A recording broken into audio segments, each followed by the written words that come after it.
Some places are built to keep people safe. Others are built to keep people inside. And some places exist to bury the truth so deeply that even the person living inside it can no longer recognize it. This is Shutter Island. In 1954, U.S. Marshal Teddy Daniels arrives at Shutter Island, a remote mental institution for the criminally insane. The island sits alone in the sea, surrounded by cold, violent water and guarded heavily.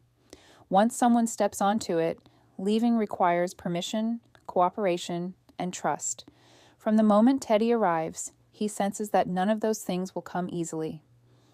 Teddy has been sent to investigate the disappearance of a patient named Rachel Solando. She was committed after drowning her 3 children, yet somehow vanished from a locked ward without breaking a window, alerting a guard, or leaving behind any physical trace. The disappearance should be impossible, and that impossibility is what unsettles Teddy the most. As Teddy begins questioning the hospital staff, resistance follows immediately. Doctors offer careful, incomplete answers. Guards watch him closely, as if measuring his reactions. Patients behave strangely, speaking in fragments and warnings instead of facts. The island does not feel like a place meant for healing. It feels like a place designed to observe, control, and conceal. The deeper Teddy digs, the darker the rumors become. He hears whispers of experimental treatments meant to erase violent tendencies. He learns about invasive procedures performed without proper oversight. He is warned about Ward C, a restricted area where the most dangerous patients are kept isolated and forgotten. Records disappear, timelines shift. Each answer raises more questions than it resolves.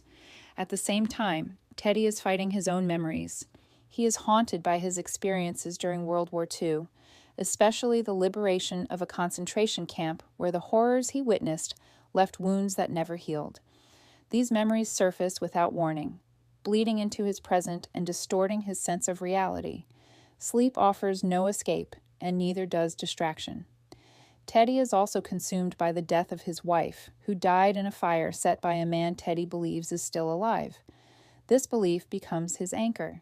He convinces himself that the man responsible is being hidden somewhere on Shutter Island, protected by the institution and its doctors. To Teddy, the hospital is not just unethical, it is criminal. When a violent storm traps everyone on the island, communication with the mainland is cut off. The investigation grows more dangerous. Doctors begin contradicting each other. Order starts to fracture. Patients whisper that Teddy should not trust anyone, not even himself. The sense of control the hospital once projected begins to collapse. Teddy's search leads him to Ward C, where the truth seems closer than ever. Inside, he encounters a patient who speaks calmly and with unsettling clarity. The man challenges Teddy's entire understanding of why he is there. He suggests that Teddy is not investigating a disappearance at all, that Teddy is the disappearance. Teddy refuses to accept this. He believes the hospital is manipulating him, attempting to convince him that he is insane so they can erase his identity and silence him permanently. To Teddy, accepting their explanation would mean accepting something far worse than corruption. It would mean accepting guilt. As the truth slowly unfolds, every moment Teddy experienced is reframed. The evasive doctors, the hostile guards, the warnings from patients, even the island itself. Nothing was accidental. Nothing was random. The investigation Teddy believed he was leading was, in reality, constructed around him from the beginning. Shutter Island is not a mystery about a missing patient. It is a story about guilt so overwhelming that the mind builds an entire reality to escape it. It is about denial disguised as purpose, about how trauma reshapes memory, identity, and belief, about how far the human mind will go to protect itself from a truth it cannot survive. Because sometimes the most terrifying prison is not made of walls, guards, or locked doors. Sometimes it is the story you tell yourself and refuse to let go.